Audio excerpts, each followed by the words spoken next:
Bonjour à tous, alors dans cette vidéo on va voir 3 techniques de survie en forêt. Ces 3 techniques de survie, je les ai sélectionnées parce qu'elles sont relativement faciles à apprendre, faciles à s'approprier et qu'elles sont souvent méconnues. Donc on pourra les utiliser sur n'importe quelle zone forestière. Et vous allez voir qu'elles pourront être utiles un jour ou l'autre dans un cadre de survie, de randonnée classique ou même de bivouac ou de camping. N'oubliez pas que dans les conditions compliquées, c'est toujours le terrain qui commande. Alors c'est ici que les connaissances peuvent faire la différence. Vous allez voir que ces 3 techniques sont faciles à mettre en œuvre, faciles à intégrer. Je vous conseille de vous y entraîner de façon à en vérifier la faisabilité et la validité. Alors la première technique, c'est une technique qui va nous permettre d'affûter toutes sortes de lames, que ce soit des couteaux, une hachette, une hache ou autre chose. Donc c'est une technique que l'on utilise en forêt lorsqu'il n'y a pas de pierre. Généralement, pour affûter évidemment correctement une lame, on utilise une pierre. Ça peut être une pierre qu'on a sur soi, mais ça peut être aussi une pierre qu'on trouve sur le terrain. Ici, il n'y a rien du tout, puisqu'on est en forêt, il n'y a même pas de pierre calcaire ici. Donc on va utiliser de l'argile et on va voir comment on s'y prend.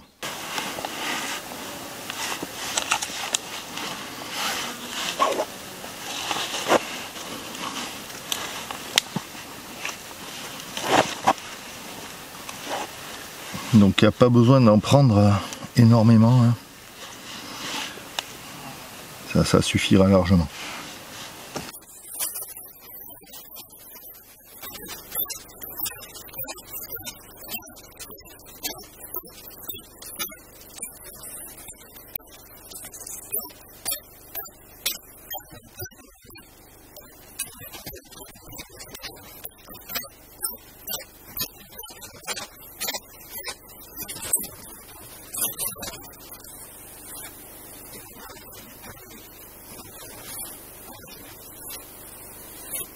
Alors si comme ici, vous avez des petits cailloux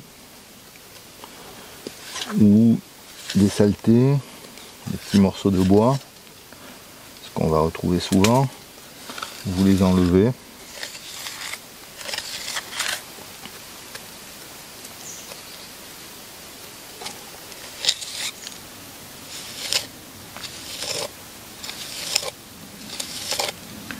Comme pour tout bon affûtage, il faudra garder votre angle entre la surface d'abrasion et le couteau constant. Alors il faut savoir que si vous utilisez de l'argile, vous aurez un grain très très fin, donc vous allez arriver à des niveaux d'affûtage assez élevés, quasiment rasoir. Si vous utilisez du sable ou du sable limoneux, ça sera un peu moins bon. Mais vous arriverez quand même à affûter votre couteau ou votre hachette si vous en avez besoin.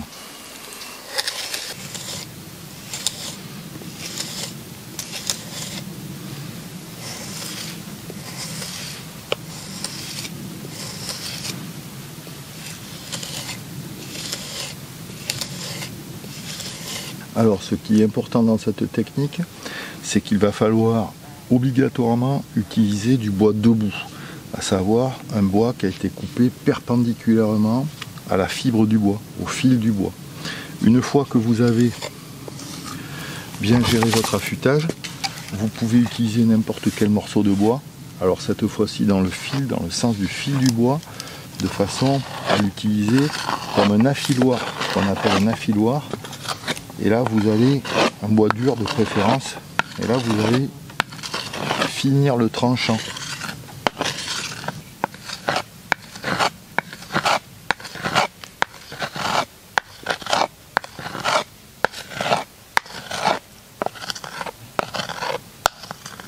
Voilà. Il ne vous restera plus qu'à bien nettoyer le couteau. Et en théorie, vous aurez un couteau affûté sans pierre dans la forêt.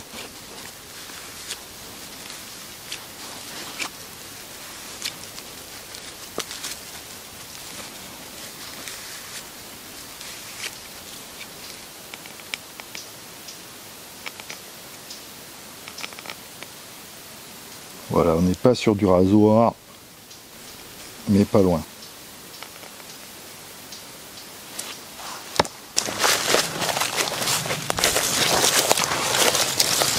Alors on va maintenant passer à la deuxième technique qu'on va voir dans cette vidéo.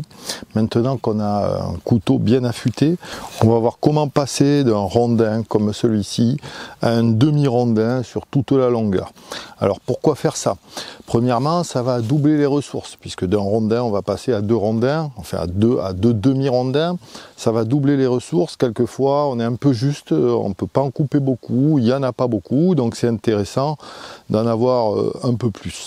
Deuxièmement, pour les montages, ça sera beaucoup plus facile. Alors ces demi-rondins, on va les utiliser en particulier pour la fabrication des ustensiles pour la cuisson des aliments, comme les grilles, les trépieds, les brochettes. Vous pouvez les scinder en deux, mais vous pouvez bien entendu les scinder en quatre avec la technique que je vais vous donner. Vous avez bien sûr la fabrication des abris qui va être très importante avec les demi-rondins. Mais vous avez tout un tas d'utilisations, d'innombrables utilisations dans la nature en réalité. Alors dans un premier temps, il va falloir vous trouver un arbuste ou un petit arbre de façon à caler le rondin de cette manière. On va voir pourquoi par la suite. Alors la première chose à faire maintenant, c'est de repérer le sens de la pousse du morceau de bois. À savoir qu'il faut toujours couper le morceau de bois du haut jusqu'en bas. Donc là on voit qu'il y a une section plus importante ici, une section un peu moins importante ici, donc on sait que le haut est ici. Le bois a poussé comme ça. Donc on va l'attaquer du haut vers le bas. Donc on va se mettre sur l'axe et on va commencer l'entaille. Alors maintenant il va falloir faire très attention. Lorsqu'on va commencer à ouvrir le bois, vous allez avoir la fissure qui va partir généralement un petit peu plus d'un côté que de l'autre. Donc vous aurez un côté qui va commencer à s'épaissir, un demi-rond qui va devenir un peu plus important que l'autre. Donc il va falloir veiller à ça et à ce que ce phénomène ne s'accélère pas trop. Donc généralement c'est au niveau des nœuds, comme ici là, que vous allez avoir ce phénomène qui va démarrer. Là ça se passe pas trop mal pour l'instant. Mais là, je vois que déjà, vous voyez, il y a un nœud ici, et à ce niveau-là, ça commence à s'amincir. Alors, pour rectifier la mauvaise orientation de la coupe, maintenant, on va se caler et on va tirer sur l'extérieur de la partie la plus forte des deux morceaux de bois. Et c'est là que le calage est important. Et là, on va rectifier le déport de la fissure. Donc on va continuer maintenant de la même manière, tout doucement. Et si on note un biseau, eh ben, il faudra recommencer.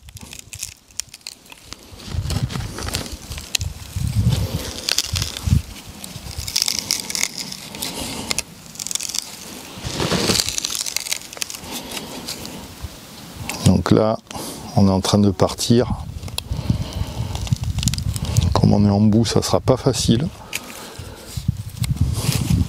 Mais on va tenter quand même.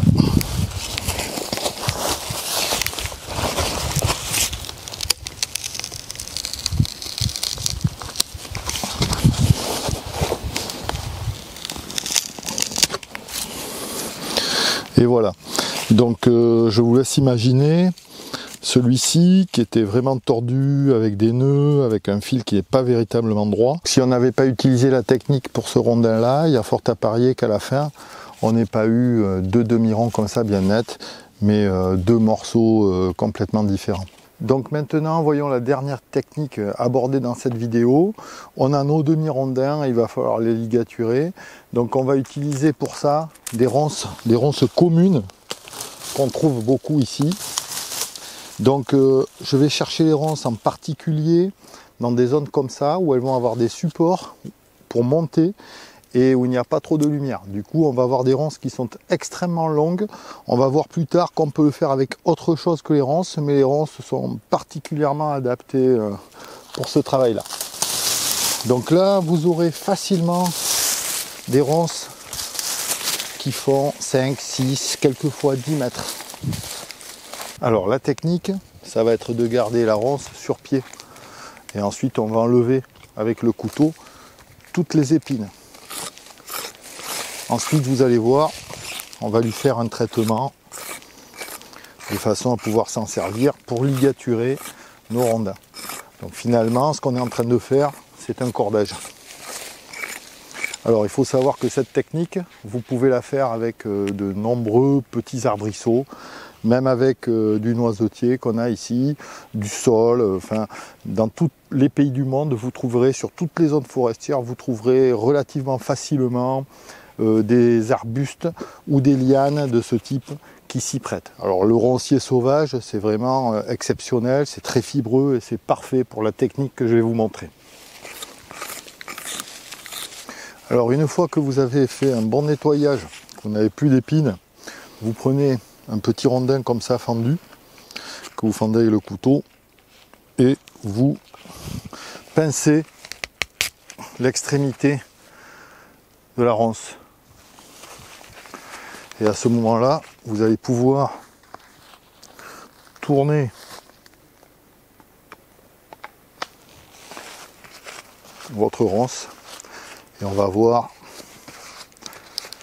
que ça va casser les fibres du roncier, mais sans le casser en deux. Donc là, l'objectif, c'est de le vriller au maximum, sans exagération bien sûr, de façon à bien l'assouplir. Alors on peut le vriller d'un côté et le vriller de l'autre si on veut, si elles sont un peu épaisses comme celle-là. Donc on peut le faire sur des ronces qui sont plus fines aussi, bien sûr. Là, je vais refaire de l'autre côté et ça va avoir pour effet de bien l'assouplir.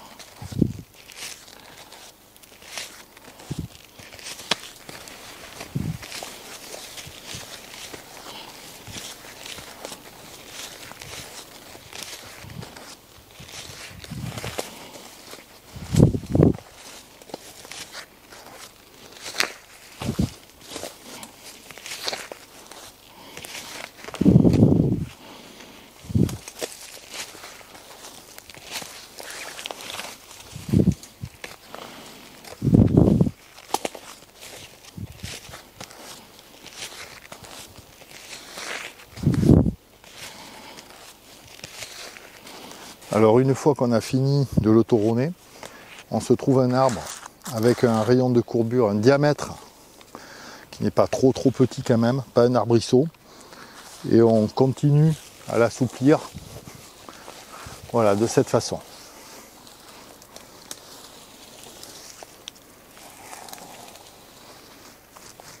Alors pour ligaturer ces deux parties, je vais faire un brelage carré, ou l'équivalent d'un brelage carré.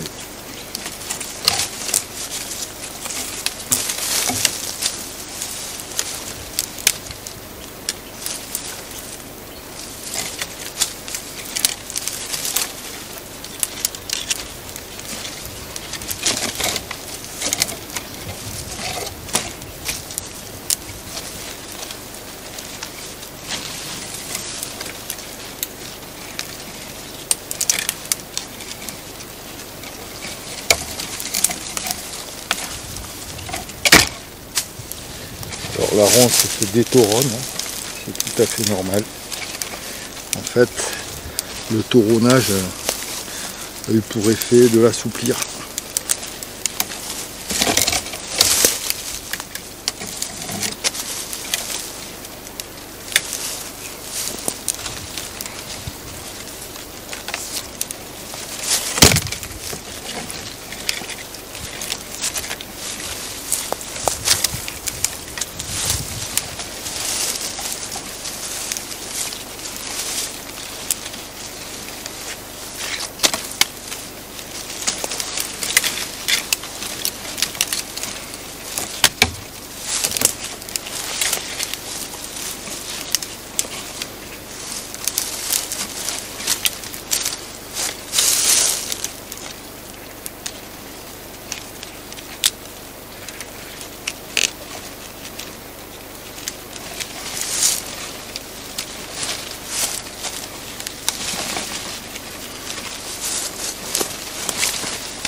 Voilà, la présentation de ces 3 techniques de survie est maintenant terminée, survie en forêt.